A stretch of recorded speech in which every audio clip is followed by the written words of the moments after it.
Hi, this is 365801 and this is another NetGalley Kodansha vlog.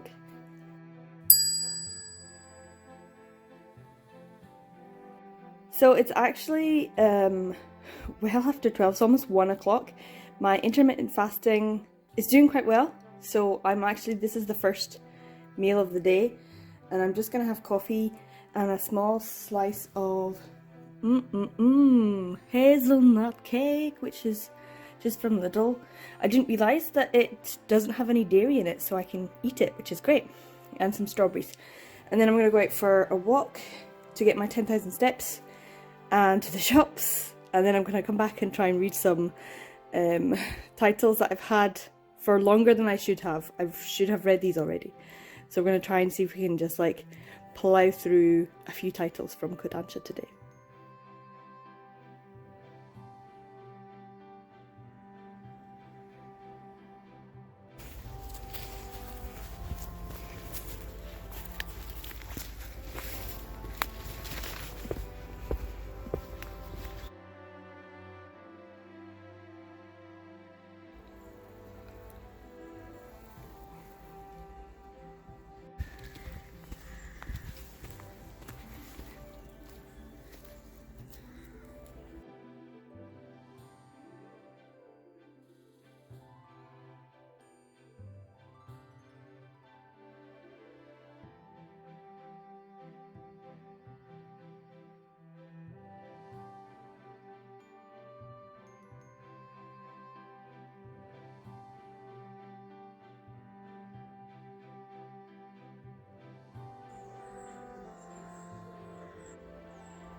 So I got back from the shops and I bought a few things, so I'm going to have that for dinner later on.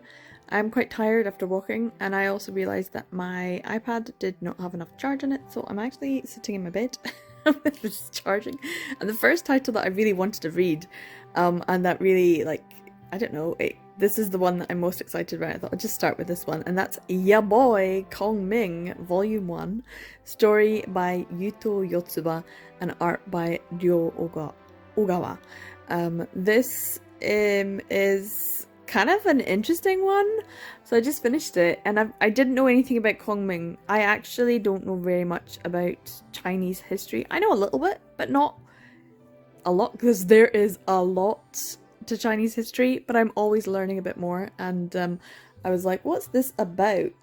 Kongming and him being a ya boy, and ya girl needs to learn a little bit more about like who he is, but also at the same time you don't need to. Basically, this is the premise in a nutshell, which I kind of love. It's Kongming is what's the word that they use? Transmigrated from his dying body around 200 BC, is that right? No, 200 AD?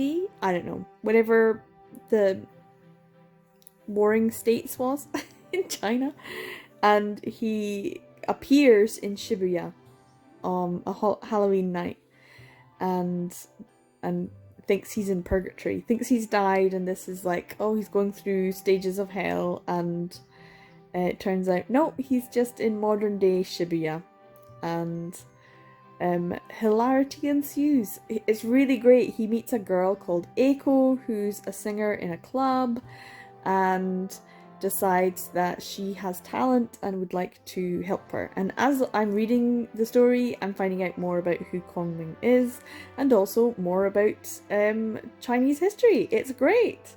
It's also really fun because he, apparently, I did not know this, was a great tactician, and I love that whole, like that little tricks and things like that people do. So he's a tactician who is going to become Eiko's manager to try and help her become a superstar singer.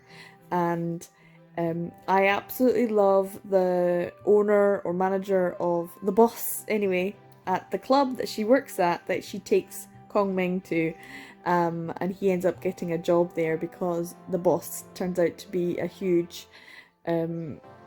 fan of that time period in Chinese history, and so knows all about Kongming and everything that he did, and so just loves chatting to him because he thinks he's absolutely brilliant at embodying this person without realizing that he is actually this person. The whole transmigration aspect is something that has been used in BL a lot, and also other stories, but also in BL, where someone dies and then in the modern setting, and then they get reborn within a body that already exists, as though their soul has transmigrated, and that's the whole thing. But in this case, his body is his body and he is youthful and young again, so, but he still retains all his memories. It's really funny because it's the modern setting with the fish out of water type thing, so I really enjoyed it. Volume 1 was really good fun. There was a bit of like fan service with the female characters, which kind of felt actually a little bit odd. Like, fan service is unnecessary, but this was not massively gratuitous in any way. It was just like, oh, it's there. And I'm wondering if that's because they think the audience for this story requires it, but actually the story is so good it doesn't require it. So I'm guessing the story by Yuto Yotsuba is just as it is, a great story, which I would want to read anyway. But the artwork, it's like, oh, let's just shove in, you know, a girl putting on clothing and stuff so that we can get some under boob shots and stuff. So yeah, the gratuitous savisu is there, but seems very unnecessary and kind of slightly out of place, but also not too in your face and not too gratuitous. So yeah, but the artwork's nice, the story is funny. I'm really enjoying Kongming, he's great. And it does make me think I'm learning something too. I feel like I know more about Chinese history than I did when I started it, so I would very much like to see where the story goes. I'm rooting for Eiko, I'm rooting for Kongming, and Boss is funny. I just like the three characters, they're the main three characters, and they're doing well. It ends on a little bit of a cliffhanger, but it's very much a comedy. You can have a good laugh, you can learn something, and you can enjoy the characters. So yeah, ya boy Kongming is actually really good. I enjoyed it a lot. I am going to type this up on my NetGalley website like account first before I forget, because I sometimes do that, and make some food because it is getting late now and I have not had like a proper meal yet, so I'm starving. Hank Marvin. So yeah. Also, the translation in this was really funny.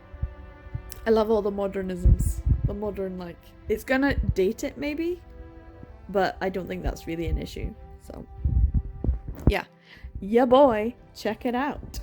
So I got some flowers and things while I was on my walk, so I'm probably gonna use them for the thumbnail and use yeah boy. I do like Kongming, it's quite funny. Add in some flowers or something like that. I'll go and get them. So these are the flowers that I got just when I was out walking. They're dead cute, so I'm gonna see if I can make this look a little bit nicer. I don't know if I'm gonna need to cut them up or what.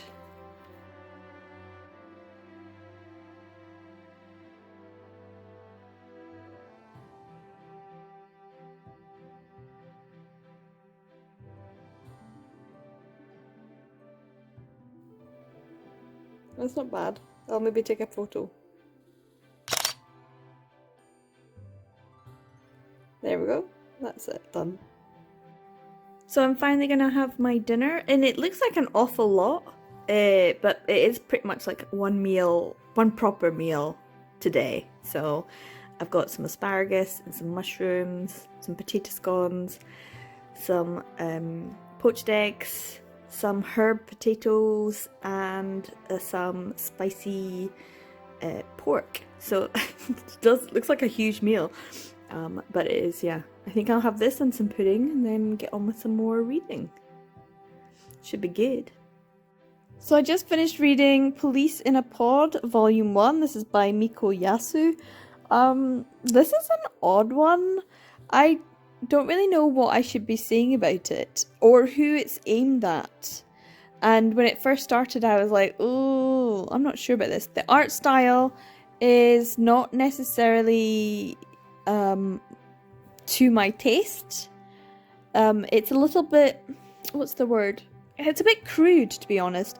It's not elevated in any way, so it's very much like, I wouldn't say a beginner's done it, but I would definitely say that there is a lack of sophistication. Yeah, it's lacking in sophistication. The characters are all very much very samey.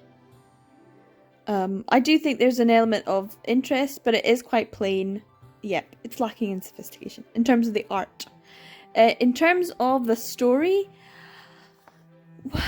it follows Kawaii, who is this young lady who would like to quit the police force. She's had enough of the job.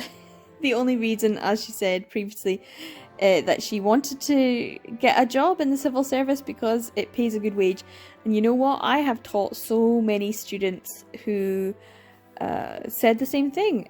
Even one of my absolute favourite students that was in my club that I ran, he had absolutely no English, even after all the years that I spent trying to teach him. And yet that was his goal. He was like, I want a job in the civil service so that I can get a good wage. That was his dream, and he achieved it. He was happy. I hope he's doing well. But yeah, so she wanted one, but she ended up in the police force and was like, no, this is shit. And so she wants to give up. But she ends up with this new sort of partner, Chief Fuji. She has been in the police force for a while already, and she's been demoted back down to, uniform, as it were. She was abusing her power, apparently. It doesn't sound like she was, because it sounds like she was actually quite a good detective. But she's now back in a wee police box with this other Bobby on the beat kind of thing. And it just follows their sort of episodic stories and the different things that happen. I do have to say that there were bits where I laughed out loud and it was amusing, and there were bits where I thought, oh, that's quite sweet, and there are elements of dealing with the realities of being female police officers, so the misogyny, sexism, and just generally anti-feminist. But I'm not sure this was written by women for women, and I don't think it's necessarily written for men. I'm not entirely sure who this is for, but I enjoyed it, and I didn't think I was going to enjoy it, and a couple of points throughout reading it I was wondering if I was even enjoying it, especially at the start. But I honestly think there was a reason for that, and that is because of the translation.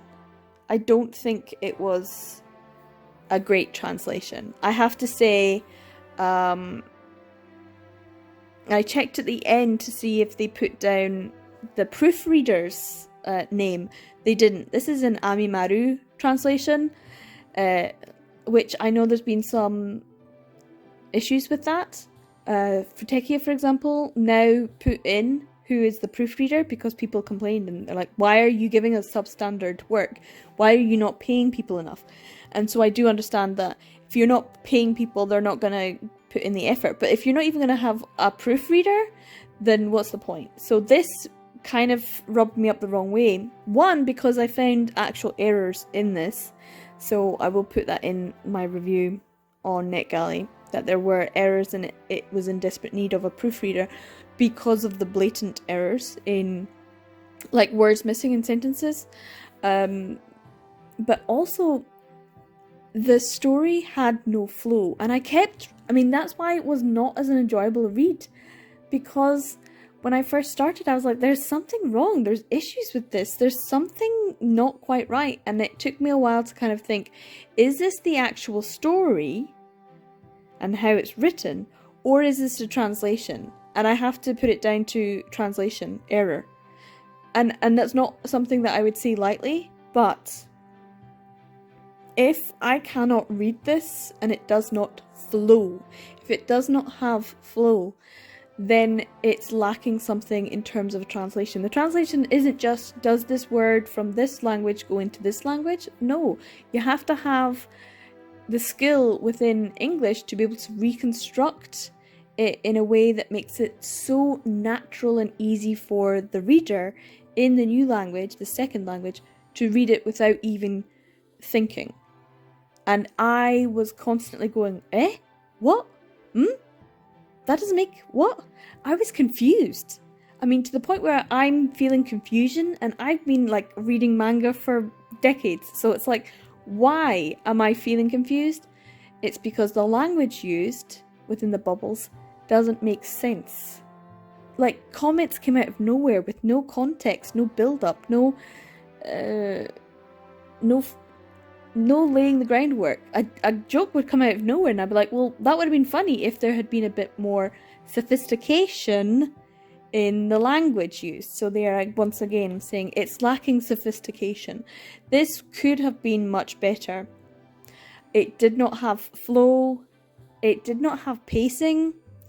It did not have context. Needed to have a lot more context. Japanese is a language in general that lacks context, and English is a language that has masses of context. It's that whole idea of, in English we over-explain, Japanese under-explain.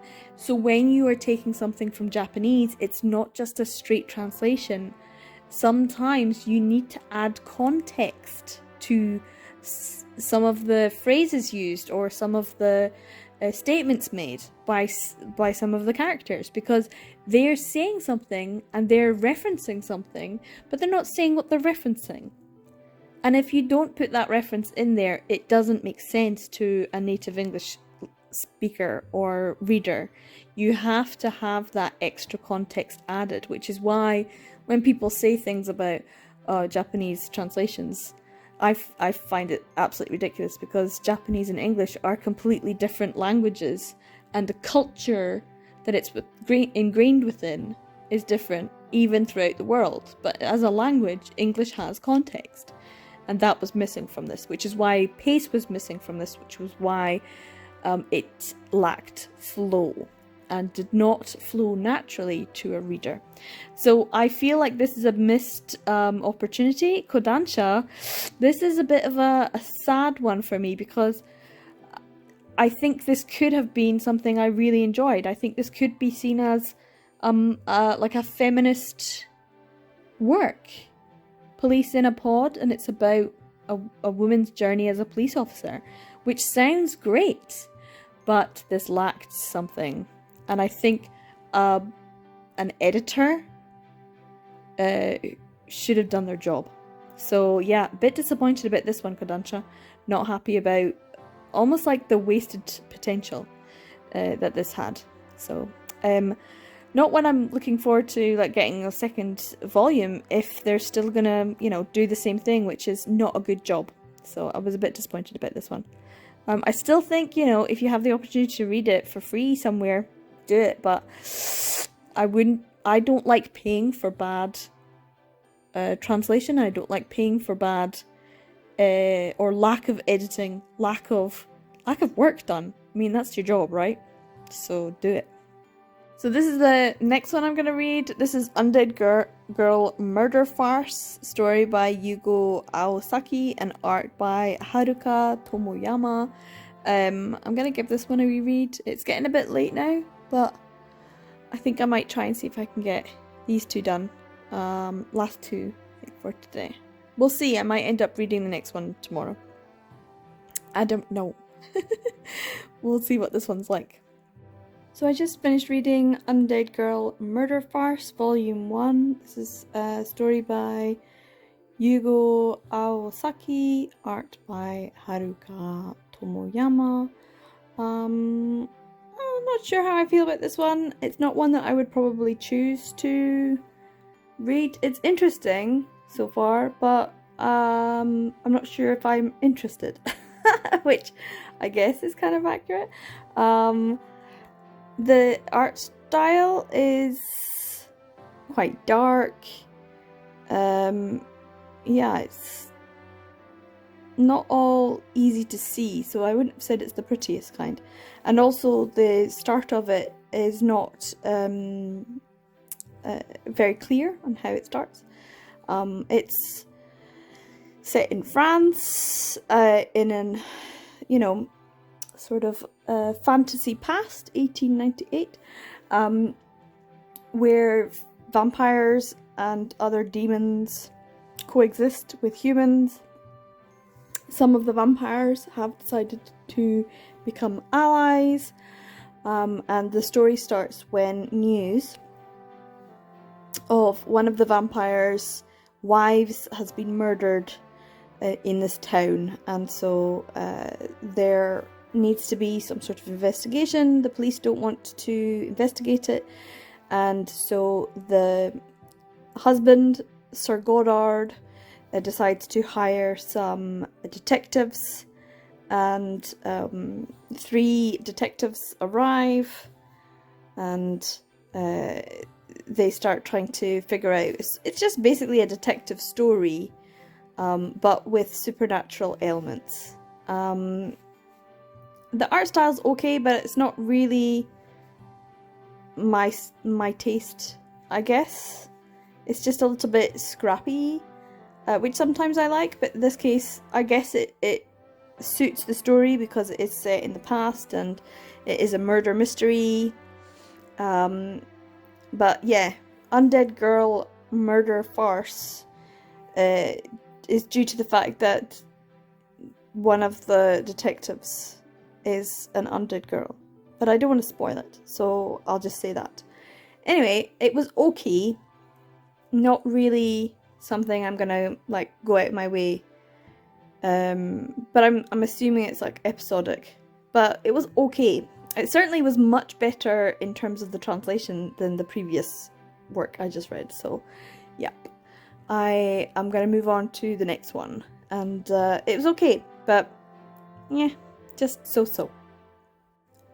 So the last Kodansha title that I'm going to read is called Saint Cecilia and Pastor Lawrence, Volume 1 by Hazano Kazutake, and hopefully this will be a good one, because so far, yeah boy, Kongming is the one that's like the standout, and even then, you know, it was a good story, but it wasn't brilliant, so yeah, I'm hoping for a good story from this one.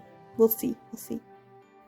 So I just finished reading Saint Cecilia and Pastor Lawrence. This is Volume 1 by Hazano Kazutake, and it's quite cute. It's nice. It's like a yonkoma, mostly yonkoma, about a girl who's a saint and a pastor at a church who looks after her. And they obviously have feelings for each other. His is more of the protection kind, and hers is very much enamoured.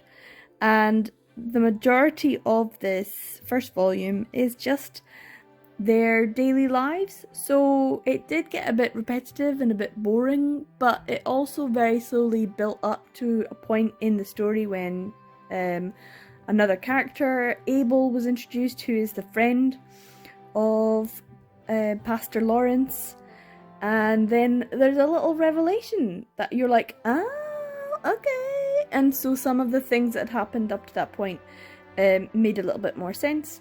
And you're like, okay, so there's actually more story to this than just their daily lives, because it did feel a little bit like oh, okay, is this just what it is? Just them. It felt to me like, is this just like a moe story?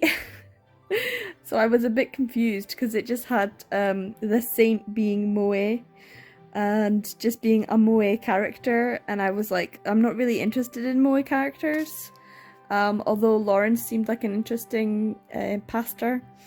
And also, obviously, it's yonkoma, it's 4-panel comic, so it's supposed to be comedy, so there's supposed to be like a punchline every 4th panel, but sometimes, you know, they're hit and sometimes they're missed, and that's just the way it is, because it does continue a story, and yet it's supposed to be sort of like a gag manga. Anyway, the artwork is very pretty, it seems quite cute and sweet, and there's an element of fantasy certainly there, which I know wouldn't sit well with people who are religious. So if you are particularly Christian, you might not like this story because it does use the idea of saints and those who run the church, depending on which branch of Christianity you ascribe to. Pastors usually can get married, and so they are not of the Catholic faith, because that would be the priests. The priests can't get married, etc, etc. So I did feel like, oh, if you were religious in any way, this might not be something that you would particularly like. But if you look at it from this is definitely fantasy, and it's like a weird fantasy European, maybe medieval-ish setting, then you can read it without any kind of issues. But yeah, it's definitely an interesting one that was pleasantly engaging, more than I had thought it was going to be, and more than it certainly started off. I warmed up to it, so by the end of it I was like, okay, I quite like these characters. It's so obvious that the Saint Cecilia is so enamored with Lawrence, and he is oblivious. So that romance element was dead cute and sweet. But she is obviously drawn as a moe character, so if you are into moe characters, then you will like this a lot. And I liked Abel. Abel was a good addition to the story. He was a fun character and an interesting character, and his addition certainly made this much more of an interesting volume than it would have been otherwise. Without him, I would have just been like, yeah, no, this is like a 2-star, maybe 3, because of the artwork and the cuteness, but with it, it's more like a 3.5, so, which is much better than a 2. So yeah, this is not by any means the best the best of my reading so far. I do have a couple of other things that I have for NetGalley that I have been given access to. One is I wonder if I can get it up actually.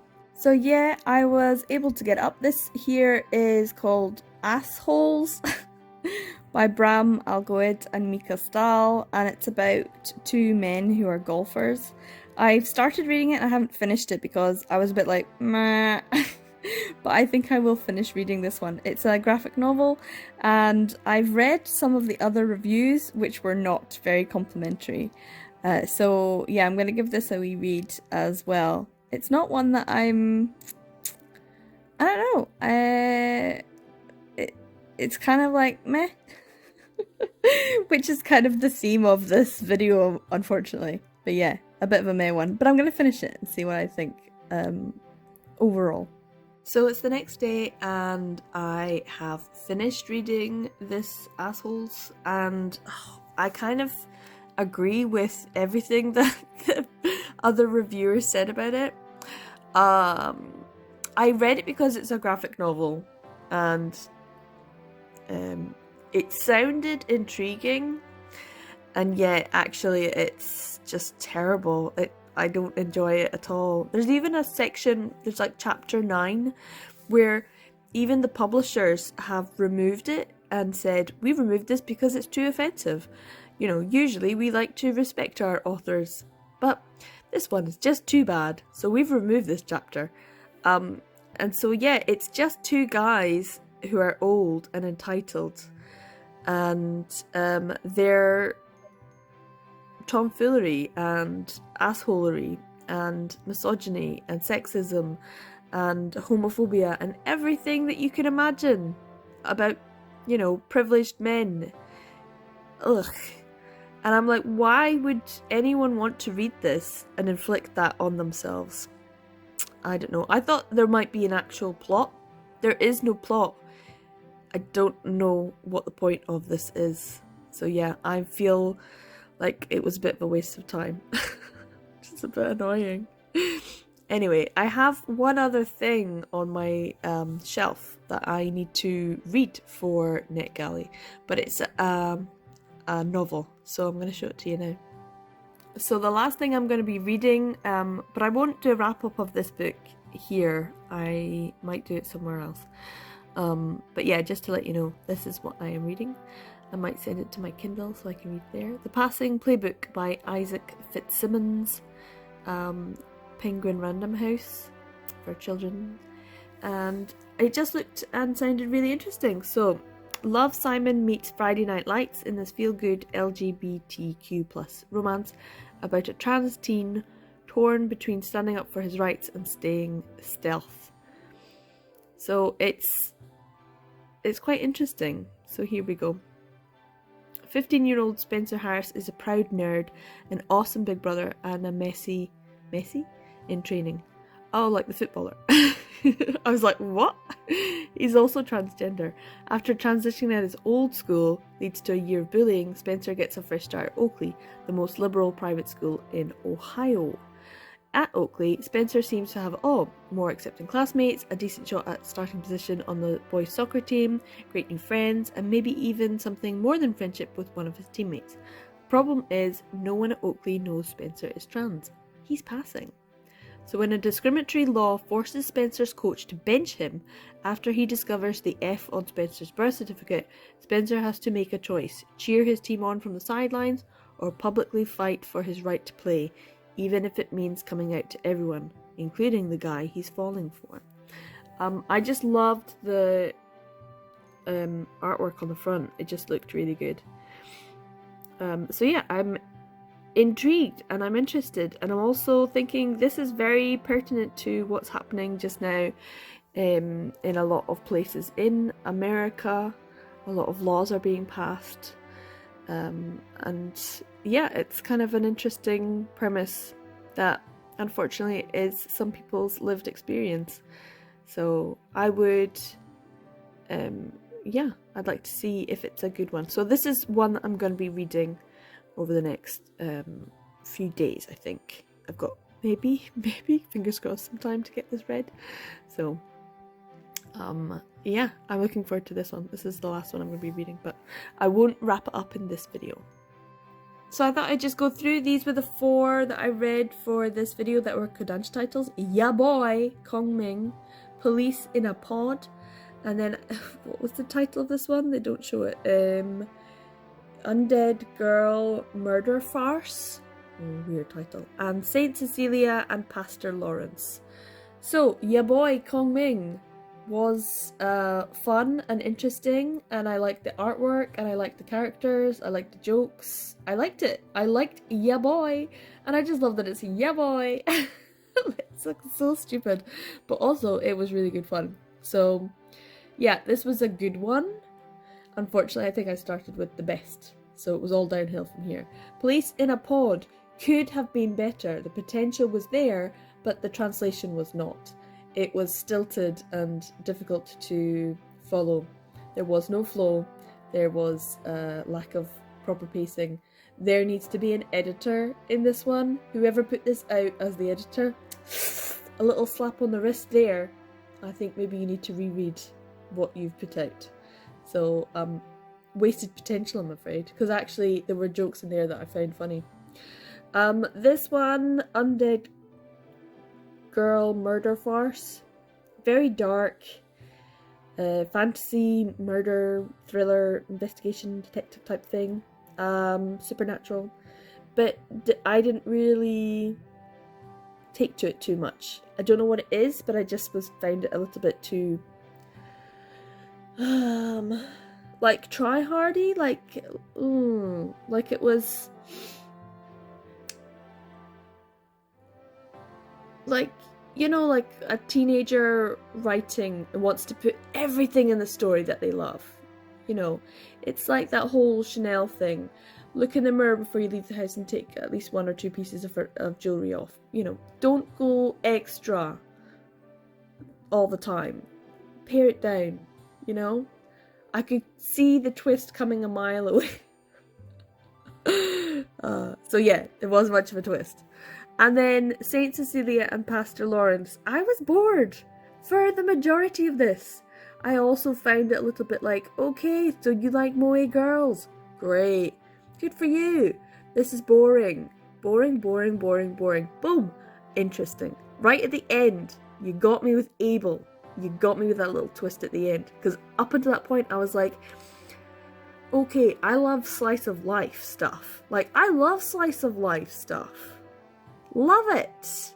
But you've got to have more interest. There's got to be something extra. Otherwise, it's just watching people do, you know, their shopping. And that's literally what this was. Them going shopping. And like, yeah, there's some sexual tension there between the two of you. Or at least one of you and the other's oblivious. Which is funny and cute in itself. But there needed something more. And it took a long time coming. So as a first volume, I was like, Abel really should have been introduced a bit sooner. And also a little bit more. But that was a fun introduction to cute characters. But yeah, moe, meh. I am not the demographic for the moe girl. Sorry. So yeah, those were the 4 titles. Yeah boy, Kong Ming, 100%. I recommend. So yeah, that was it. That's the 4 that I read for this. I also read Assholes, and that was a lot of assholery, and I'm going to be starting on the Passing Playbook. So yeah, Kodansha titles this time, not as fun as previous ones. So this is a bit of a disappointing vlog, I'm afraid. Sorry. Anyway, hope you enjoyed it. I'll see you in the next one. Remember, every day is a BL day, and I'll catch you in the next one. Bye!